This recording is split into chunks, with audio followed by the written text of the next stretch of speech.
Hey guys, Zion here, and today we are doing a reaction video. It's Mr. Nightmare 3 True Horror Stories, and I've changed my intro. So yeah, that's all I want to say for this. So let's get right into the video. And also guys, I do have a light here now so you can see me better. Yeah, let's go.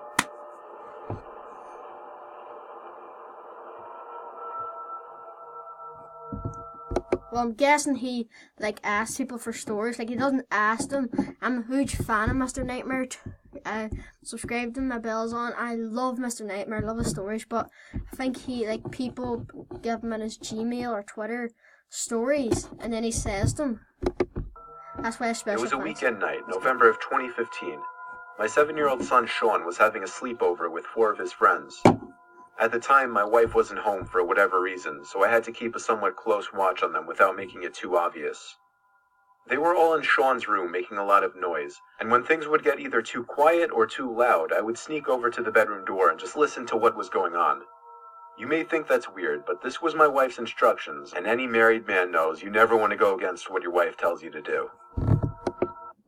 I'm not married, but yeah, listen to him because he really is married. I don't have a clue about married, so yeah. When it was getting a little loud, I went over to the door and heard that they were all just simply playing with Legos and other toys very loudly. So I went back to the living room to watch TV. Okay. Eventually, I heard weird thumping type noises coming from my son's room. I muted the TV and could distinguish them to be taps on one of the windows. I figured, let them have their fun so long as they're not breaking anything. I unmuted the TV. However, I quickly realized things went completely silent from down the hall in my son's room. Now I was nervous that they might have broken something, because it was...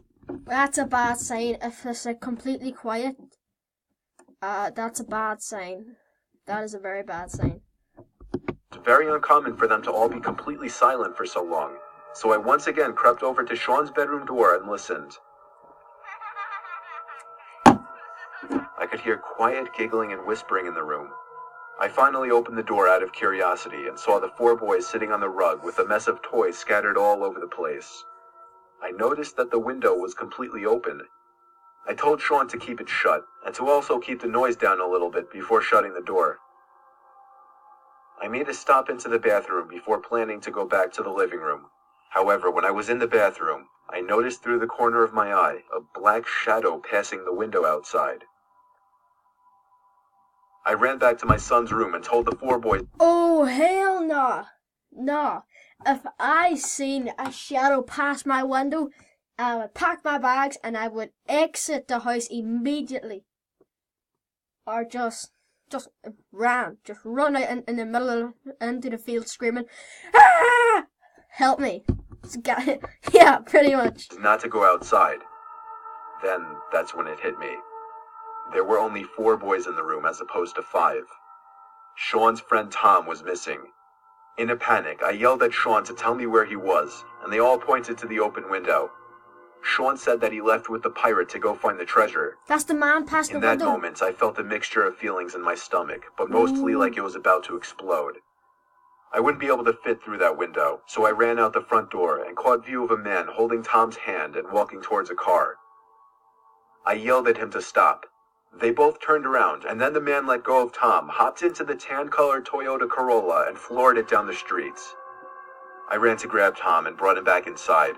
I was no longer comfortable with the sleepover, and called all the parents, told them what happened, and suggested they all come and pick up their kids, which is exactly what they did.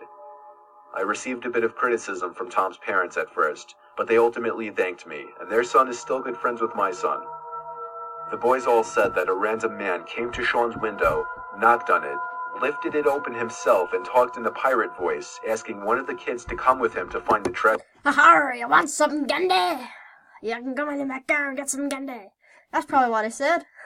And the kid Tom probably went out to probably something to do with toys or candy. Do you want candy? My mum always says to me, even though I'm 15, my mum does say to me, I've known this very well. She kept saying it when I was young, and also, never, if a stranger comes up to you and says, "Do you want some sweets?" Don't do nothing. Don't go near them or anything. The fact that this happened in the assumed safety of my own house, and that it actually worked, is what disturbs me the most.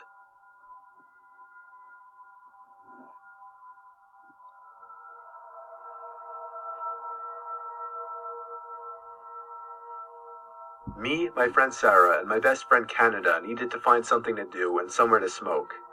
There are woods in a very short walking distance from Sarah's house, and us all being very adventurous 15-year-olds thought that that would be perfect. We could smoke, then adventure the woods.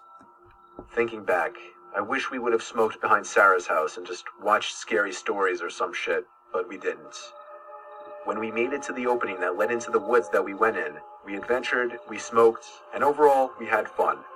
And I wish this story ended there.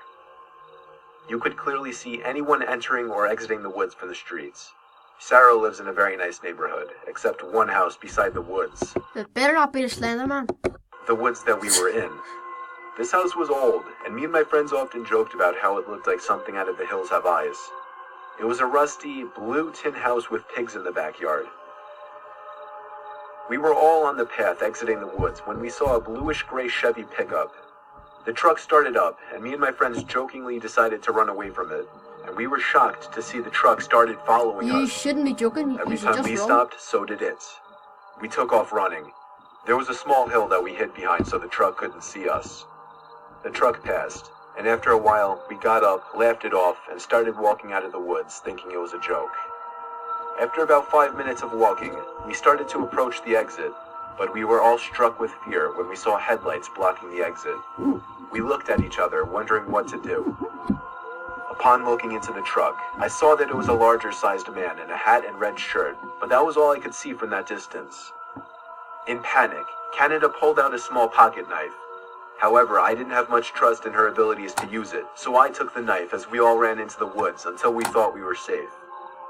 We waited for a second, gathering our thoughts and our breath, You're and never finally safe in left the the woods. woods and went to Sarah's house. This happened at the end of our freshman year of high school. We are all in the middle of our sophomore year now, and we've since stayed away from those woods for months. On September 10th, however, we went into the woods one last time.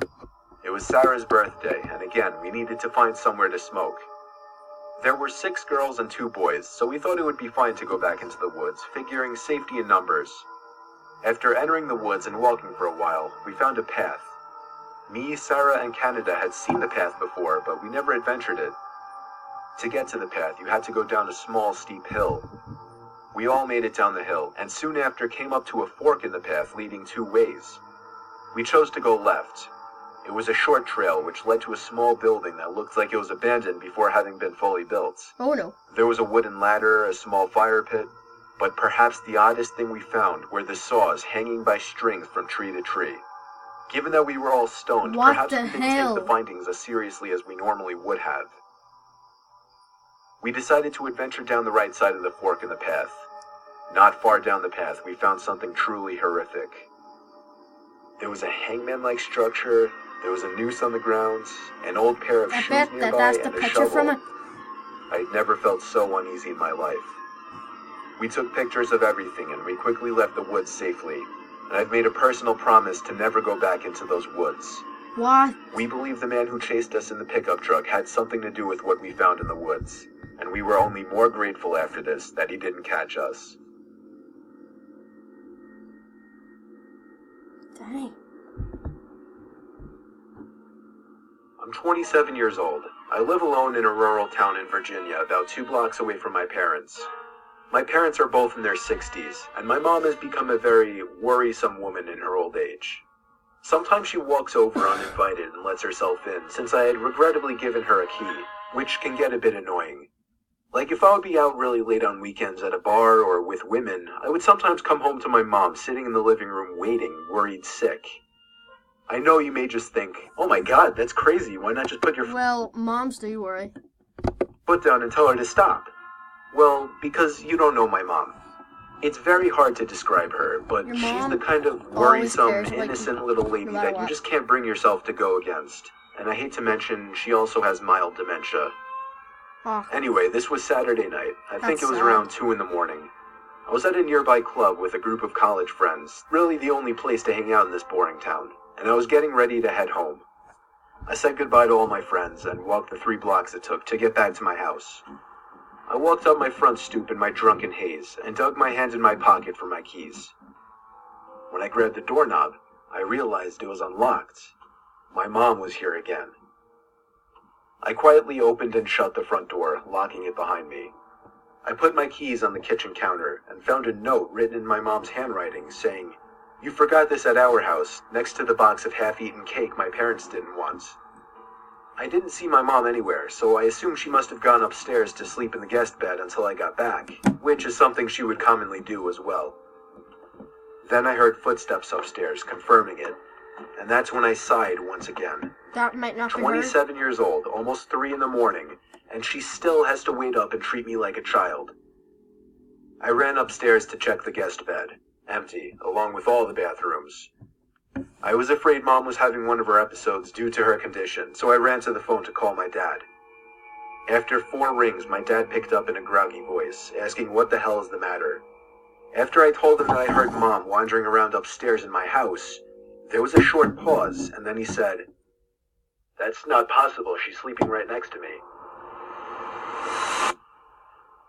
My mouth fell open as I turned my head to face the dark upstairs, and just barely by the light provided by the kitchen, I could see a head peering around from the corner at the top of the stairs, looking down at me.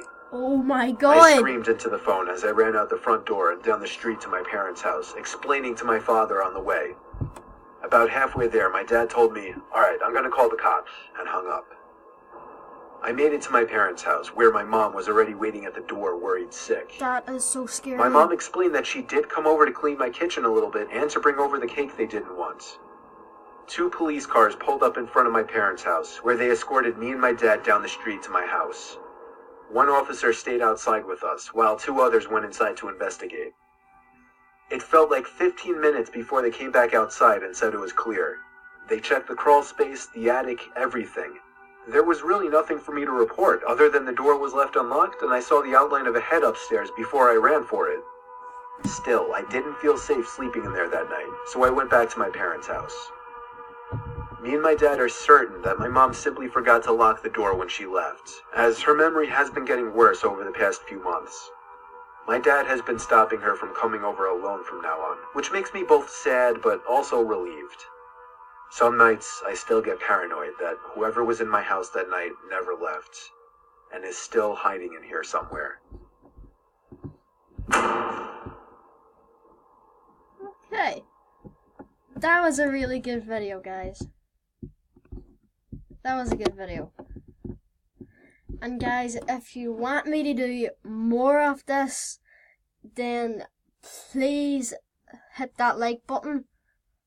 And anyway, guys, them stories were creepy.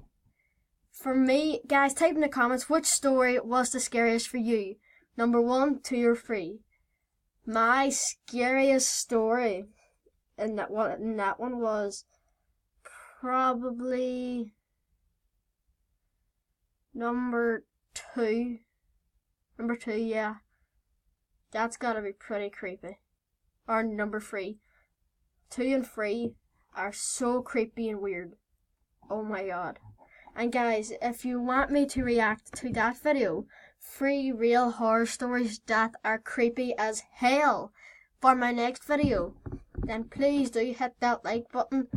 And I will see you when I see you in my next video. Peace.